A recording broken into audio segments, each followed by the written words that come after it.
अस्सलाम वालेकुम स्टूडेंट्स, क्या हाल है आपका। उम्मीद है कि आप लोग खैरियत से होंगे और मज़े में होंगे, अपनी लाइफ एंजॉय कर रहे होंगे और आगे बढ़ रहे होंगे अपनी लाइफ में।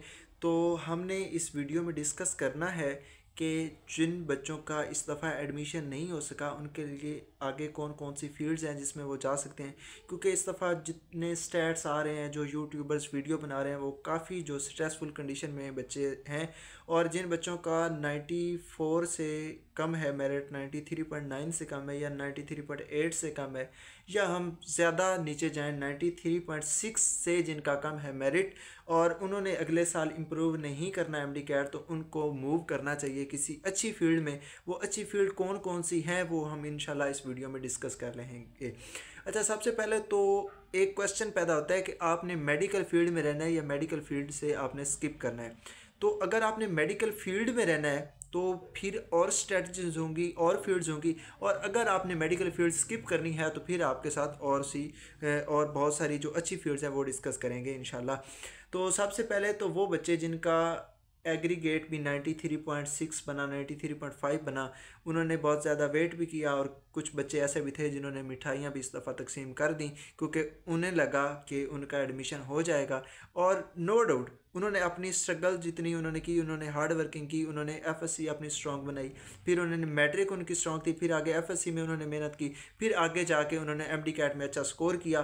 तो क्या हुआ इस दफ़ा कि उनका एडमिशन ना हो सका इस दफ़ा, तो वो थी हमारी जो गवर्नमेंट है इसकी नेग्लिजेंस। यूएचएस जो पेपर इस दफ़ा आया है वो काफ़ी मतलब ज़्यादा ही इजी था पेपर, कोई उसमें डिफ़िकल्टी थी नहीं, जिसकी वजह से काफ़ी बच्चे जो हैं वो ज़्यादा स्कोर कर गए और उनका मेरिट नहीं। और काफ़ी ऐसे बच्चे हैं जिनको लगता है कि आगे जब 2025 में हम अप्लाई करेंगे तो हमारा एडमिशन हो जाएगा। तो वो भी मैं आपको बताता चलूँ कि ये ईजी नहीं है, क्योंकि अगर ऐसा कोई यूएचएस देती है, मतलब कोई स्टेटमेंट देती है कि जो 2024 वाले बच्चे हैं वो 2025 में अप्लाई कर सकते हैं, तो उसके लिए एक पैरामीटर्स होंगे। एक तो ये हो सकता है कि आपके जो एमडी कैट के मार्क्स हैं उनको 0.6 या 7 जितना वो एक सिलेक्ट करेगी कैटेगरी, जितना पेपर इजी आया था उसके हिसाब से, तो उसके साथ मल्टीप्लाई करके आपके जितने मार्क्स बनेंगे वो आप अप्लाई कर सकते हैं आगे 2025 में। या तो इस तरह का कोई सीन होगा, क्योंकि इस दफ़ा जो 2020 आगे आएंगे, 2025 में जो बच्चे आएंगे फ्रेशर्स, उनका तो किसी का एडमिशन ही नहीं होगा। अगर ये सारे बच्चे मेडिकल कॉलेजेस में आ गए, इन्होंने दोबारा एमडी कैट मतलब अप्लाई कर दिया, तो 2025 वाले बच्चे जो फ्रेशर्स होंगे उनका कोई चांस नहीं बचेगा। तो इस तरह का कोई सीन नहीं होगा। हम डिस्कस करते हैं कि जो दो फील्ड्स हैं, एक तो अगर आपने मेडिकल में रहना है तो फील्ड्स आपके पास बचती हैं। आपके पास डीवीएम है, उसमें आप अप्लाई कर सकते हैं वेटरनरी में, और बाकी आपके पास डी फार्म है, उसके बाद काफ़ी बीएस बायोटेक्नोलॉजी जो कि जिसका बहुत ज़्यादा स्कोप भी है, आप इन फील्ड्स में जा सकते हैं।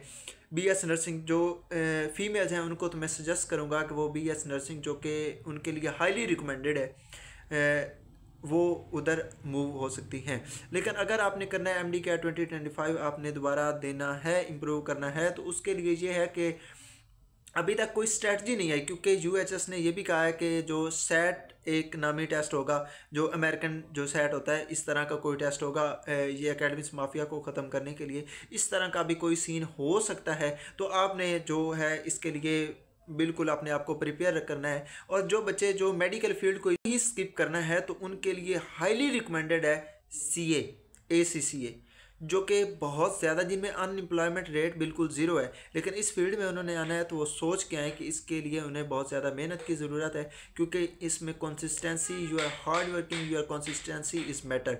तो इस फील्ड्स में उनकी ये जो है कंसिस्टेंसी वो बहुत ज़्यादा मैटर करती है।